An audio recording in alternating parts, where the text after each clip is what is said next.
Oh, hello. I understand that you are going to be a teacher or student of social studies and history. I know. I've heard, these subjects are so boring. I'm here to tell you they most certainly are not. And with my group of adventurers, we will show you lessons and projects you can do to make this all very exciting. I promise. And thank you for joining me today. Jay, thanks very much, and welcome to my kitchen. One of the ways that you can best learn another culture is certainly by trying their food. Now, we can also do this for history, and there's a great challenge I put out to you. Try making a cookie from 100 or 150 or even 200 years ago for your students. It makes an excellent project, and if you can taste history, you could certainly understand it. Fantastic.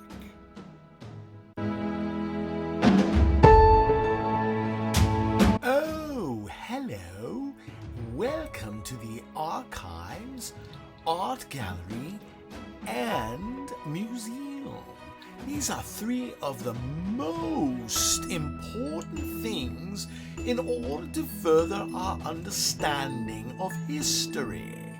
Teachers and students, if you would like a dynamic presentation, why not have a museum in your own class?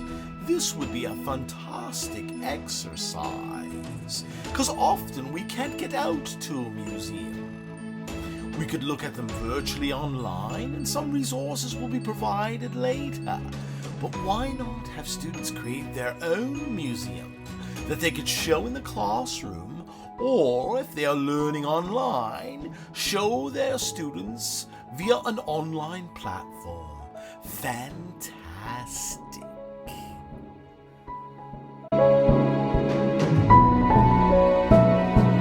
If you can touch history, you can certainly understand it.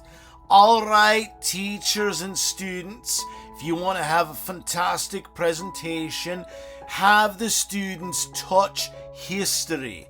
I know, it's so much better than a textbook or a YouTube video.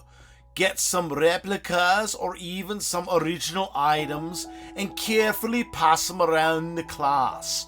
Students will understand history a lot better if they can touch it.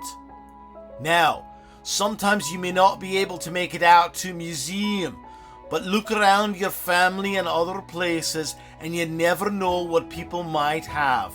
Again, to touch history is to understand it.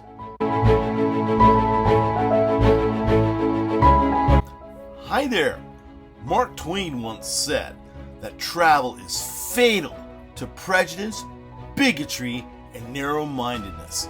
Look where I am. Now, you may not always be able to travel, but there are many virtual sites, places on the internet, and television programs that you can find that will take you to all the places around the world. And traveling is indeed history's best teacher.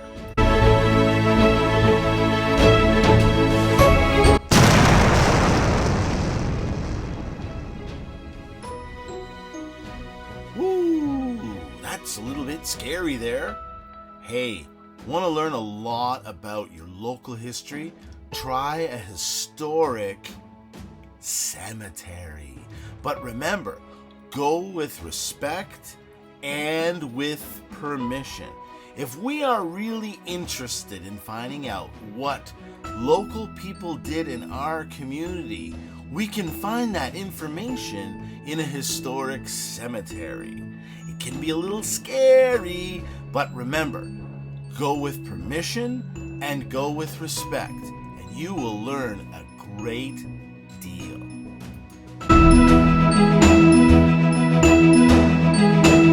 Hi there! Thanks for watching. Remember, Ask yourself this question: how do we all relate to history? And keep these 3 things in mind. Number 1, remember the duality of history. There are always going to be good and bad actors, moments, and discoveries. Number 2, focus on what ordinary people like you and I were doing. Try looking at the Annales School and my favorite author, Natalie Zeman Davis. And 3, examine the diverse roles of different ethnicities and cultures from what can be called the grand orchestra of time. Thanks again for watching, and remember, always inspire. Hey there! Have a look at all the great resources we have in this video. They will help you go a long way in your teaching and learning of history. Yee-haw! Oh!